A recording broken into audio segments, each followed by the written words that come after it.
नमस्कार, प्रदेश की अहम खबरें लेकर हाजिर है सुजस आवाज राजस्थान। प्रदेश की सुर्खियों में आज आपको बताएंगे कि उदयपुर की पेयजल व्यवस्था होगी और बेहतर, फिर नौकरी पाने वाले रिटायर्ड कार्मिकों के पारिश्रमिक में बढ़ोतरी, राजस्थान आयुर्वेद विश्वविद्यालय का हुआ दीक्षांत समारोह, साथ ही और खबरों के साथ अरिंदम और सालेहा। उदयपुर में अतिरिक्त पेयजल आपूर्ति के लिए देवास तीसरे और चौथे बांधों के निर्माण के लिए 1691 करोड़ रुपए के प्रस्ताव को मंजूरी दी गई है। इससे शहरवासियों के पीने के पानी की समस्याओं का स्थायी रूप से निराकरण हो सकेगा। इन बांधों से शहर में पेयजल आपूर्ति के लिए 1000 मिलियन क्यूबिक फीट जल हर साल डायवर्ट किया जाएगा।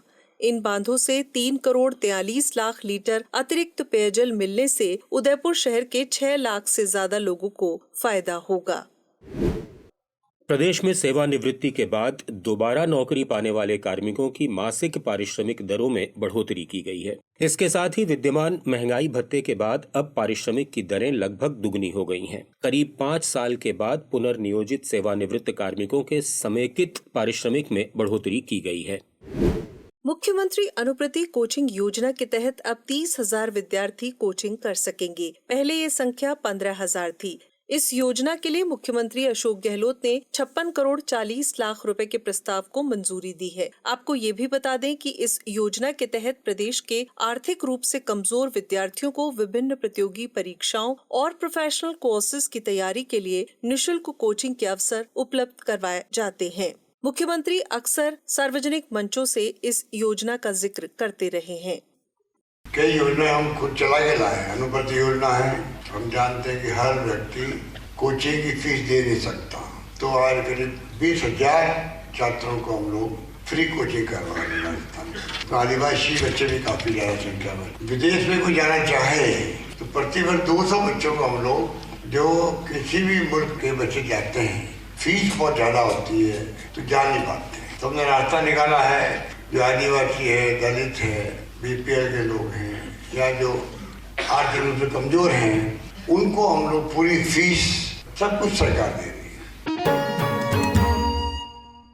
राज्य में सड़क तंत्र को सुरक्षित और बेहतर करने का काम प्रमुखता से किया जा रहा है। सार्वजनिक निर्माण मंत्री भजनलाल जाटव ने आज सचिवालय में राज्य सड़क विकास निधि प्रबंध बोर्ड की बैठक में कहा कि सड़कों पर ब्लैक स्पॉट चिन्हित कर उन्हें ठीक करने और सड़क तंत्र को मजबूत बनाने में राजस्थान अग्रणी है। बोर्ड की पहली बैठक में उन्होंने प्रदेश के गाँवों तक सड़कों के किनारे साइन बोर्ड लगाने के भी अधिकारियों को निर्देश दिए। प्रदेश में सड़कों का सतत निर्माण किया जा रहा है और वाहन चालकों की सुरक्षा की दृष्टि से राज्य की सड़कों पर निर्धारित मानकों के आधार पर स्पीड ब्रेकर्स भी लगाए जा रहे हैं। विश्व महिला दिवस के मौके पर शुरू हुए एक सप्ताह के कार्यक्रमों की श्रृंखला में आज ग्राम पंचायतों में विशेष जाजम बैठकें हुई। इनमें महिलाओं को स्वास्थ्य के प्रति जागरूक किया गया और माहवारी स्वच्छता की जानकारी दी गई। राज्यपाल कलराज मिश्र डॉक्टर सर्वपल्ली राधाकृष्णन राजस्थान आयुर्वेद विश्वविद्यालय के दीक्षांत समारोह में हिस्सा लेने के लिए जोधपुर पहुंचे। इस मौके पर उन्होंने परिसर में नवनिर्मित सभा भवन सुश्रुत सभागार का लोकार्पण भी किया। समारोह में आयुष मंत्री सुभाष गर्ग भी मौजूद रहे। इस अवसर पर राज्यपाल ने कहा कि आयुर्वेद में रोग निदान का उत्कृष्ट तंत्र है और इस पर शोध कर आधुनिक समय में हमें आगे बढ़ने की जरूरत है। समारोह में डिग्रियां वितरित करते हुए राज्यपाल ने कहा कि बालिकाएं आज हर क्षेत्र में आगे बढ़ रही हैं। 14 छात्र हैं 60% और छात्राएं 9 हैं 40%। लेकिन छात्राओं की संख्या जगह जगह जहाँ भी मैं जा रहा हूँ दीक्षांत समारोह में, चाहे स्वर्ण पदक हो चाहे और उपाधि प्रदान की जाती है, छात्राओं की संख्या सर्वाधिक है। छात्राएं आगे बढ़े, नारी शक्ति आगे बढ़ करके सभी क्षेत्रों में जाए, सफलता प्राप्त करे, ये किसी भी देश के लिए बड़ा ही शुभ लक्षण है। जब शिक्षा प्राप्त करने के बाद आप जीवन की नई राहों की ओर आगे बढ़ते, इसलिए शिक्षा का अंत नहीं बल्कि जीवन की नई शुरुआत है।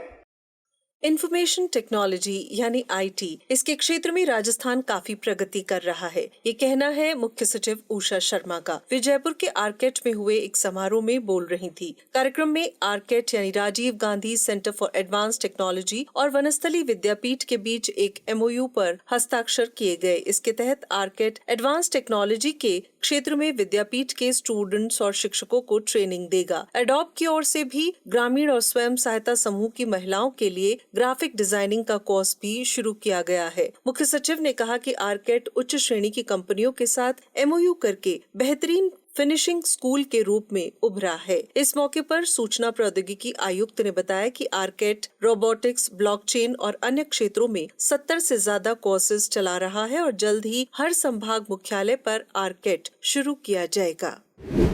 प्रदेश में जलदाय विभाग के विभिन्न क्षेत्रों में अवैध कनेक्शंस और बूस्टर्स के खिलाफ प्रभावी कार्रवाई करने में लापरवाही बरतने वाले इंजीनियर्स को अब नोटिस थमाए जाएंगे।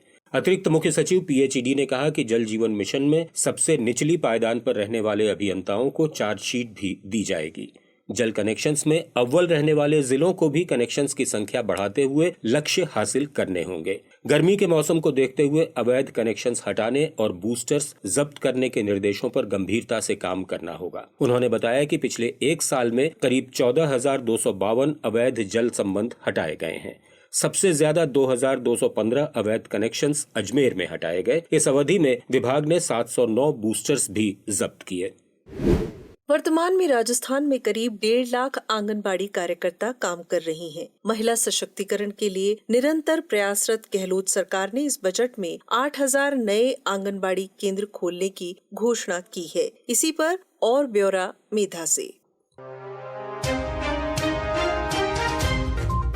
बजट 2023-24 में 8,000 आंगनबाड़ी केंद्र खोले जाने की घोषणा की गई है। इसके साथ ही 2,000 मिनी आंगनबाड़ी केंद्र भी खोले जाएंगे। इन पर कुल 320 करोड़ रुपए खर्च किए जाना प्रस्तावित है।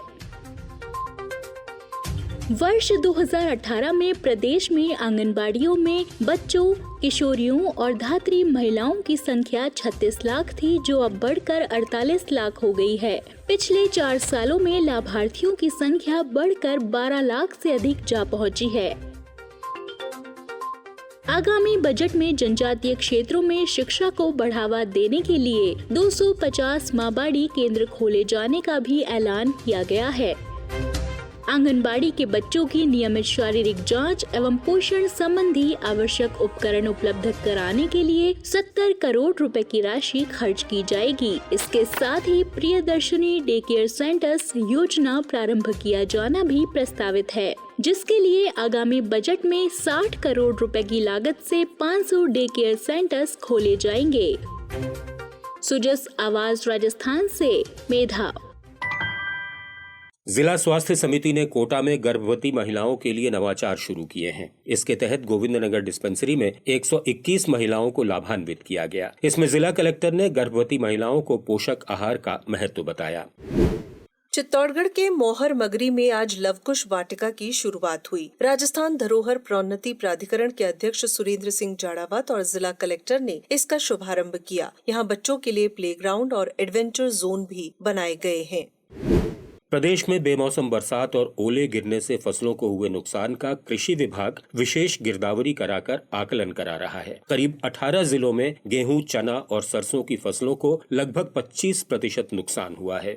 जौ, चना, सरसों, ईसबगोल, तारामीरा और जीरे के साथ सब्जियों पर भी इसका असर हुआ है। आपको बता दें कि 7 और 8 मार्च को हुई बारिश और ओलावृष्टि पर सरकार ने तुरंत गिरदावरी कराकर 7 दिन में रिपोर्ट पेश करने के निर्देश दिए हैं, ताकि किसानों को जल्द राहत दी जा सके।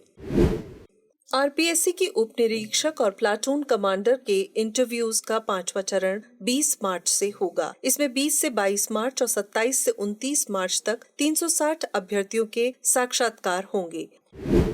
पूरी दुनिया में राजस्थान अपनी कला और संस्कृति के लिए जाना जाता है। मुख्यमंत्री ने राज्य के लोक कलाकारों को प्रोत्साहित करने और लोक संस्कृति और परंपराओं को बढ़ावा देने के लिए मुख्यमंत्री लोक कलाकार और प्रोत्साहन योजना शुरू करने की बजट में घोषणा की है। इसके लिए 100 करोड़ रुपए के लोक कलाकार संबल कोष का गठन किया जाएगा। योजना लागू करने के लिए राजस्थान संगीत नाटक अकादमी जोधपुर को नोडल एजेंसी बनाया गया है। अकादमी अध्यक्ष बिनाका जेश मालू ने बताया कि योजना के तहत राज्य सरकार लोक कलाकारों को प्रति परिवार 100 दिन के प्रदर्शन का अवसर देगी। राज्य स्तरीय लिटरेचर फेस्टिवल जोधपुर में होने जा रहा है। 25 से 27 मार्च तक होने वाले इस साहित्य कुंभ में कवि सम्मेलन, मुशायरा, राजस्थानी काव्य पाठ और विभिन्न साहित्यिक सांस्कृतिक आयोजन होंगे। इस दौरान पुस्तक मेला भी लगाया जाएगा। नमस्कार।